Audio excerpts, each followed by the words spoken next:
Bonsoir.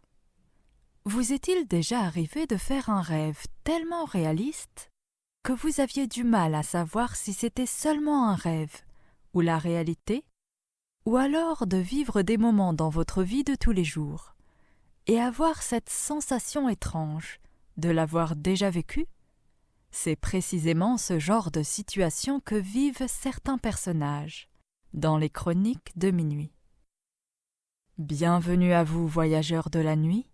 Installez-vous confortablement. Préparez-vous pour un voyage au cœur de l'imaginaire et du monde des rêves. Je vais vous raconter l'histoire de Paula Jenkins.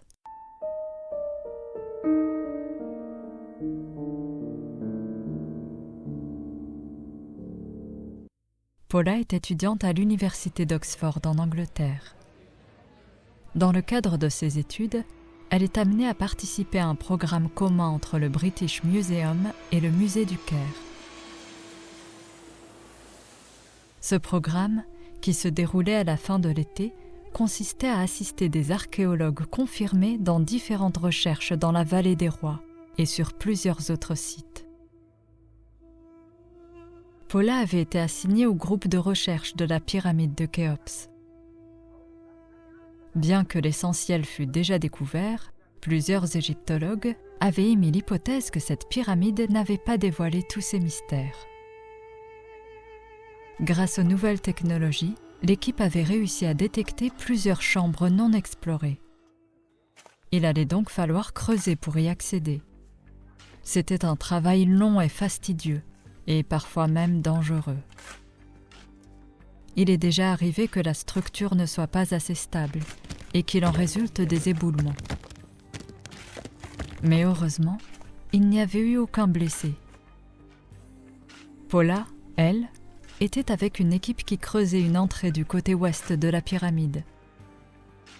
Le couloir était assez étroit, et pour entrer, il fallait être allongé et avancer très doucement. L'équipe avait réussi à dégager un passage suffisant pour pouvoir accéder au couloir. Un des étudiants voulait absolument être le premier sur les lieux. Mais parmi toute l'équipe, personne n'était assez mince pour s'engager dans le passage. Seule Paula, qui était toute menue, pouvait tenter d'y aller. Elle se porta donc volontaire. Découvrir en premier une pièce qui n'a pas vu le jour depuis plus de 3000 ans, ça n'arrive pas tous les jours. Et cela serait sans doute du plus bel effet sur le CV d'une archéologue en devenir. Son équipe lui demanda si elle était bien sûre de sa décision, car ce n'est pas aussi simple qu'il y paraît. Et par le passé, dans des conditions similaires, il était déjà arrivé que des personnes soient confrontées à des crises de panique. Paula confirma qu'elle était fin prête et sûre de son choix. On l'équipa d'une lampe frontale et elle s'engagea dans le passage encore plus étroit qu'il en avait l'air. À mi-chemin, elle s'arrêta un instant. Et elle, qui n'était pas sujette à la claustrophobie, aurait juré que les parois se resserraient contre elle. L'air était sec et poussiéreux, et Paula craignait de suffoquer. Mais elle se ressaisit rapidement et poursuivit son avancée dans le passage. Elle s'approchait de plus en plus de l'entrée et commençait à apercevoir une pièce plongée dans l'obscurité la plus totale. Elle s'extirpa difficilement, et une fois de l'autre côté, Paula ne put cacher sa déception. C'était une pièce entièrement vide, tapissée de sable fin. Elle cria aux autres qu'il n'y avait rien de spécial et les informa qu'elle allait inspecter un peu la pièce. Il n'y avait ni hiéroglyphe, ni objet quelconque. À l'aide de sa lampe torche, elle observait méticuleusement les murs pour voir si elle pouvait trouver une quelconque indication sur l'utilité de cette pièce. Elle passa sa main sur le mur et sentit une aspérité. C'était une petite sculpture en relief représentant un scarabée. Avec un des pinceaux de son trousseau d'archéologue, elle épousseta la sculpture pour mieux en voir les détails. Sans le vouloir, elle exerça une pression un peu trop forte sur le mur, et plus précisément sur le scarabée. Celui-ci s'enfonça dans le mur. Aussitôt après, des trappes s'ouvrirent en haut des murs et la pièce commença à se remplir de sable. Le temps qu'elle réagisse, elle avait déjà du sable au niveau des genoux. Elle essaya vite de repartir par l'entrée qui l'avait conduite ici, mais le sable couvrait à présent totalement la sortie. La pièce se remplissait de plus en plus vite, et Paula avait maintenant du sable jusqu'à la taille. Elle longea les murs en posant les mains dessus pour essayer de trouver un mécanisme qui pourrait stopper le déversement du sable. Quand elle arriva au niveau du mur à l'opposé de l'entrée, elle repéra une autre sculpture de scarabée, à peine visible. Elle appuya dessus, et un des murs se souleva. Elle se glissa par-dessous pour vite s'échapper. Elle arriva dans une nouvelle chambre, et avait toujours sa lampe sur le front. La lumière de sa lampe torche illumina des objets. Ils étaient tous en or massif. Il y avait un énorme scarabée en or qui trônait au milieu de la pièce. Paula n'en revenait pas. C'était une découverte extraordinaire. Elle voulut s'approcher de plus près, mais cette fois-ci, elle se méfia et resta sur ses gardes. Car apparemment, cette partie de la pyramide avait été piégée, et Paula se demandait bien pourquoi. Elle marcha donc d'un pas léger, quasiment sur la pointe des pieds, en évitant de toucher quoi que ce soit. Elle était complètement émerveillée par ce qu'elle voyait. Ce scarabée géant lui donnait l'impression de renfermer quelque chose. En déchiffrant les hiéroglyphes qui étaient gravés dessus, elle découvrit que cette pièce était utilisée par le grand prêtre de Khéops, gardien de la connaissance. Paula ne comprit pas vraiment ce que cela voulait dire. Elle avait besoin de l'aide de son professeur pour avoir une traduction plus précise. Elle était tellement absorbée par cette extraordinaire découverte qu'elle en oublia qu'elle était coincée entre ces murs. Elle chercha un mécanisme ou quelque chose qui indiquerait la présence d'une sortie, mais elle ne trouva absolument rien. Au lieu de céder à la panique, elle décida de porter son attention ailleurs. Elle se dit que les autres devaient sûrement essayer d'évacuer l'entrée pour la libérer. Ils avaient en leur possession des moyens modernes et efficaces qui pouvaient scanner à travers les murs. Donc, ce n'était qu'une question de temps avant que les secours arrivent. Au lieu de rester à attendre et ne rien faire, elle inspecta tous les objets qui étaient disposés dans cette pièce, afin de les répertorier. Il y avait plusieurs coffres en albâtre, ornés d'or et de pierres précieuses. Mais la pièce la plus spectaculaire était sans conteste l'énorme scarabée en or massif. Paula n'arrivait pas à en détourner les yeux. À l'aide de ses pinceaux, elle nettoya les endroits gravés de hiéroglyphes pour en apprendre plus. Et sans faire attention, elle activa un mécanisme. Paula craignait le pire. Les deux ailes du scarabée s'ouvrirent pour dévoiler quelque chose à l'intérieur. Il s'agissait en fait d'un pupitre. En son socle, reposait un livre avec une couverture en or massif. Paula, stupéfaite, découvrit qu'il s'agissait d'une version très ancienne du livre des morts. C'était à peine croyable. Jamais un archéologue n'avait trouvé ce livre dans son intégralité. Il n'avait découvert que des extraits, ici et là sur différents sites. Même si Paula savait déchiffrer quelques mots de démotique, la langue parlée en ce temps, elle ne savait pas s'il était sage d'ouvrir ce livre. Il y a un protocole très strict à observer à chaque découverte majeure, et elle ne voulait pas risquer de l'abîmer. Elle laissa le livre de côté et alla voir ce que contenaient les coffrets. Il n'y avait que 2 coffrets. L'un était placé à droite du scarabée et l'autre à gauche. Elle ouvrit le premier coffret délicatement. Celui-ci contenait des papyrus. Puis, elle ouvrit le second, qui, lui, contenait des petites fioles, sans doute remplies d'onguents, ou d'huile sacrée utilisée par les prêtres lors des cérémonies. Elle prit un des papyrus qui était rédigé de la main du grand prêtre de Khéops. Il faisait état d'une situation de crise. Après la mort du pharaon, il y eut une période d'instabilité politique dans le pays. Pour éviter que la situation ne perdure, le grand prêtre chercha à contacter le pharaon depuis l'au-delà pour qu'il le guide sur son successeur.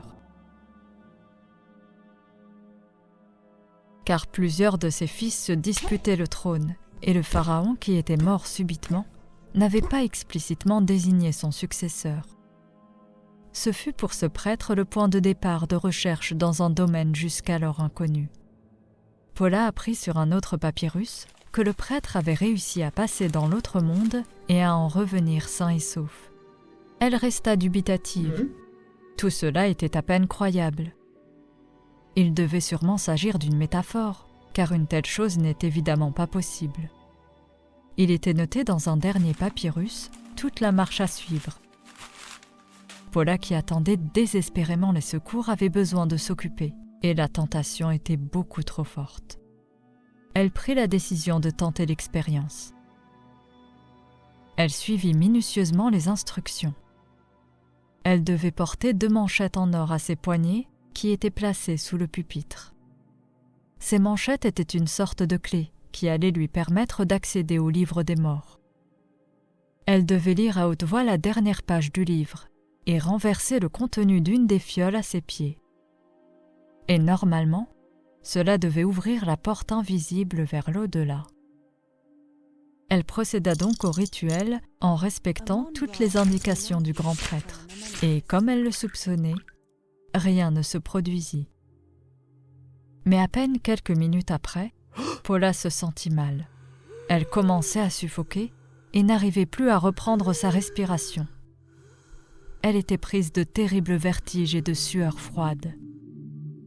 Il lui semblait même avoir des hallucinations, car elle voyait ce qu'elle croyait être des petits morceaux de papier voler tout autour d'elle et l'envelopper. Puis, elle perdit connaissance.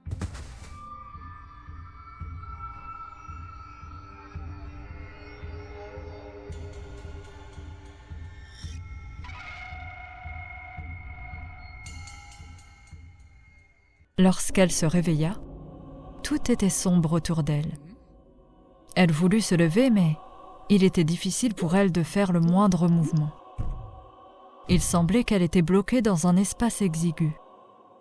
Et pendant un moment, elle crut qu'elle était encore dans le passage qui lui avait permis d'accéder à la chambre secrète. Elle appela à l'aide ses collègues, mais pas de réponse.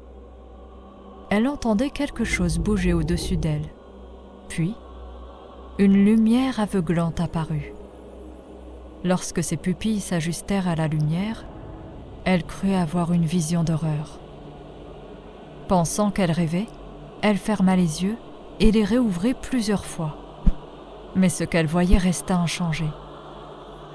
Elle cria, et même sa voix n'était plus la même. Ce qui avait tant effrayé Paula est qu'elle était dans un sarcophage et recouverte de bandelettes. Elle s'était transformée en momie. Elle s'extirpa du sarcophage et découvrit qu'elle était dans une tombe royale.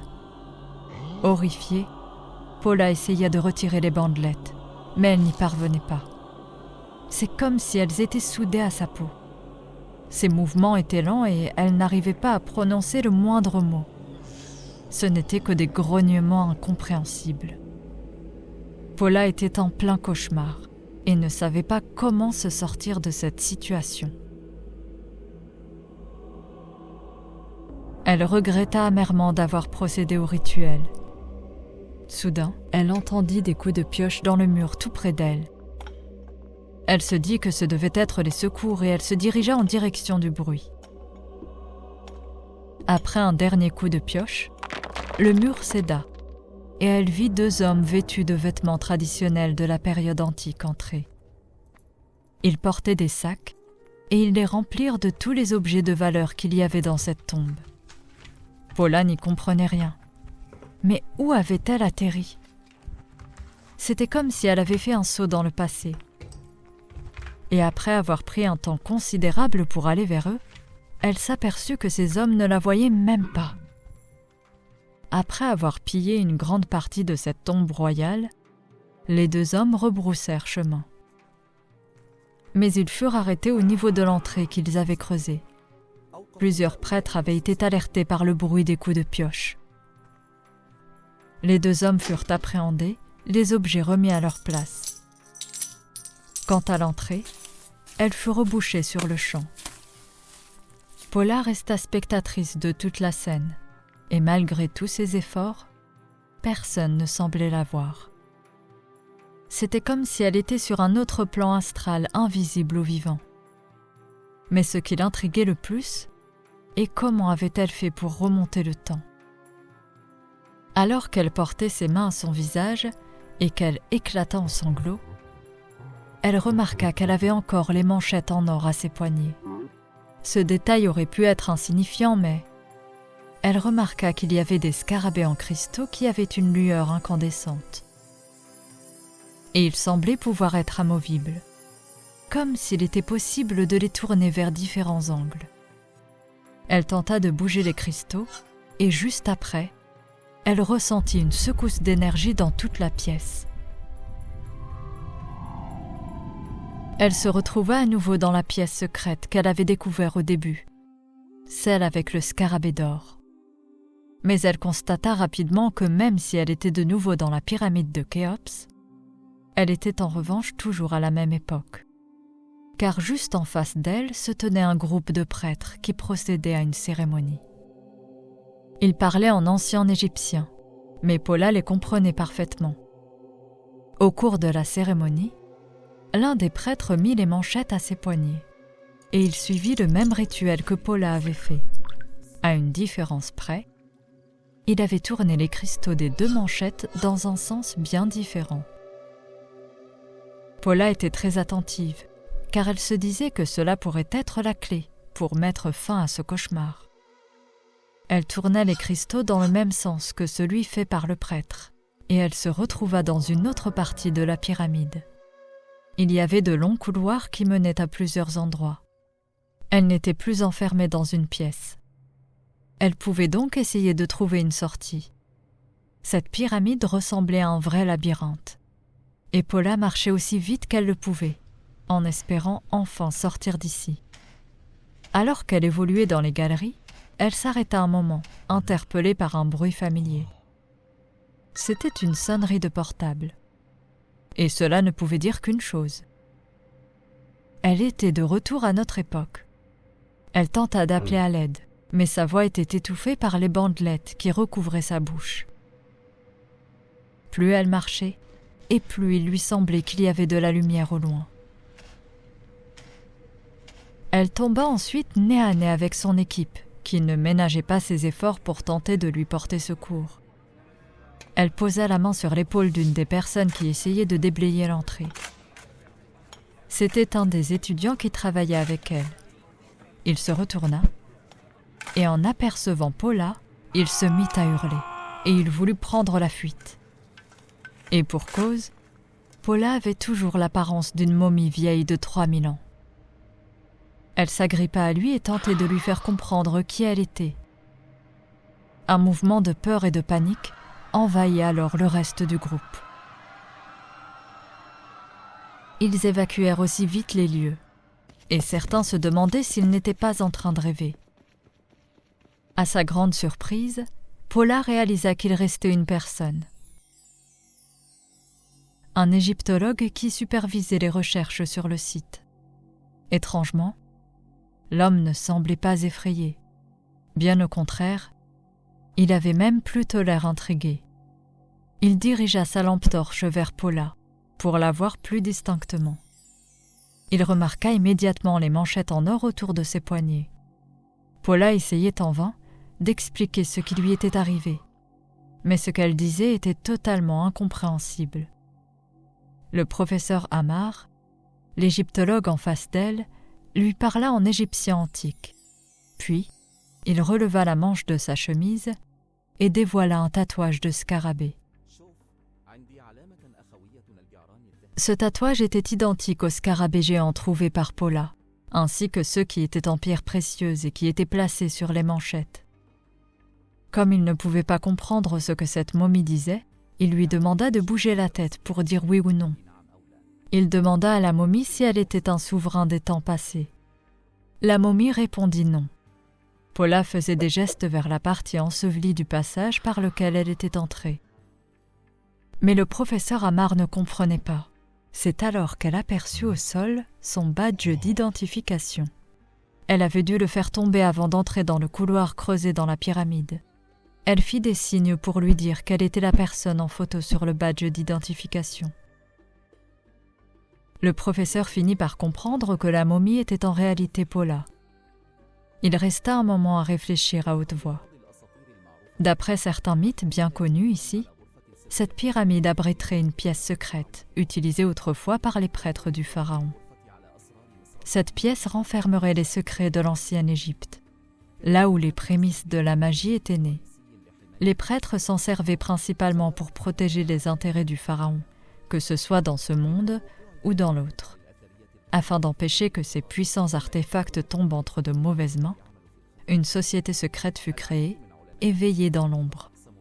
Plusieurs égyptologues avaient prêté allégeance à cette confrérie, la confrérie du scarabée d'or.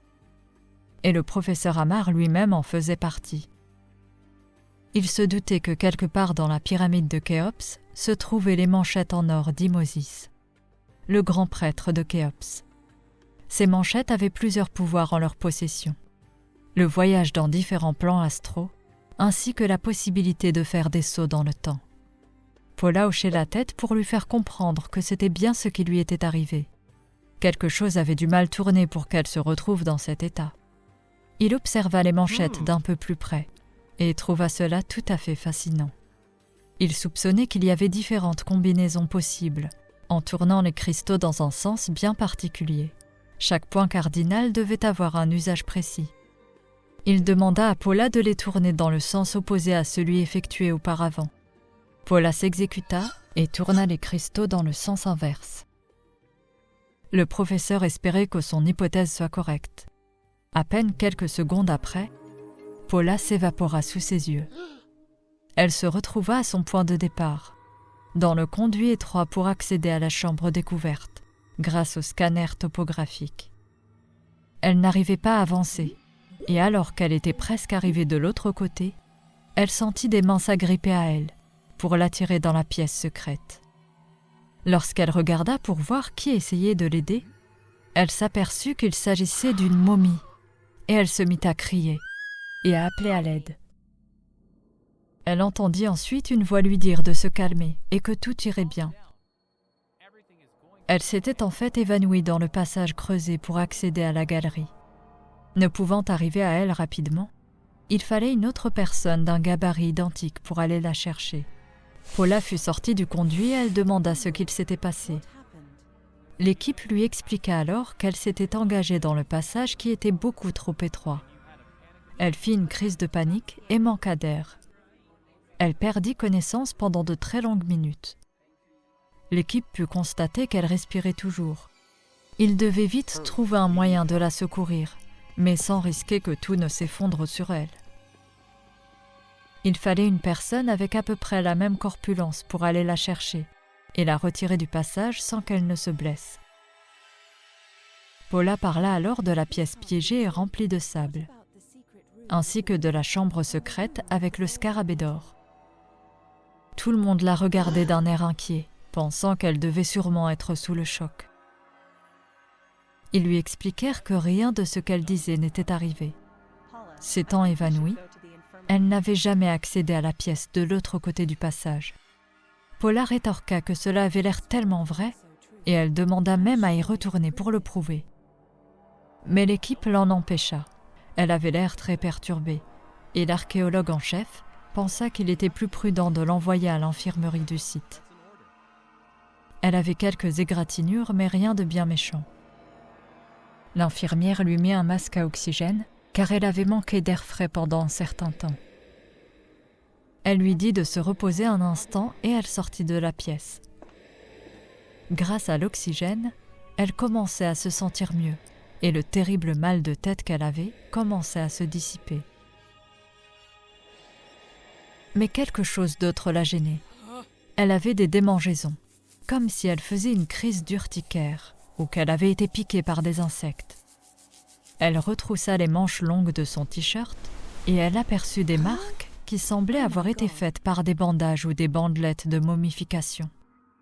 Paula essaya de rationaliser la situation. Comme elle resta coincée un moment dans le passage, elle avait peut-être dû faire une réaction à quelque chose. Et de toute façon, elle eut la confirmation de son équipe que ce qu'elle avait décrit n'était en fait jamais arrivé. Donc, il ne pouvait s'agir que d'un rêve, ou dans ce cas, d'un terrible cauchemar. Elle fut interrompue dans sa réflexion par un énorme bruit sourd qui venait du site de fouille. Elle pouvait entendre les gens s'activer, comme si quelque chose s'était passé. Elle entendit des gens parler et dire que le passage qui avait été creusé s'était effondré. Par chance, il n'y avait aucun blessé à déplorer. Le professeur Amar, l'égyptologue qui supervisait les fouilles dans le secteur, entra dans l'infirmerie. Il était couvert de poussière suite à l'éboulement. Il salua Paula et lui dit que les fouilles ne se poursuivraient pas dans cette zone de la pyramide, car la structure était beaucoup trop instable. Il avait l'air soulagé en disant cela, comme s'il ne voulait pas qu'on accède à cette partie de la pyramide. Paula trouva cela très curieux. Elle se demandait même s'il n'y était pas pour quelque chose dans cet éboulement. Le professeur alla ensuite près de l'évier pour se passer de l'eau sur le visage et les mains. Les manches de sa chemise se relevèrent légèrement. Et c'est avec stupeur qu'elle aperçut sur l'avant-bras du professeur un tatouage en forme de scarabée. Très précisément comme celui dans la pièce qu'elle avait découverte. Et comme elle avait déjà vu précédemment dans son rêve. Paula, exténuée physiquement et émotionnellement, ne chercha même pas à en savoir davantage. Et même si cette coïncidence était troublante, elle était incapable de dire si ce qu'elle avait vécu était bien réel, ou une pure invention de son esprit. Mais dans la possibilité où cette pièce existait réellement, le professeur venait de lui confirmer que plus personne ne pourrait y accéder. Ce secret restera donc enfoui à tout jamais, ou tout du moins, jusqu'à ce que quelqu'un d'autre décide de mener de nouvelles fouilles dans cette partie de la pyramide de Khéops.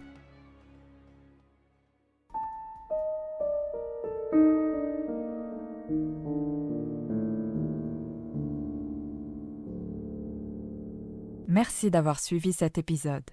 N'hésitez pas à mettre un pouce bleu et à vous abonner. Quant à moi, je vous dis à bientôt pour un nouvel épisode des Chroniques de Minuit.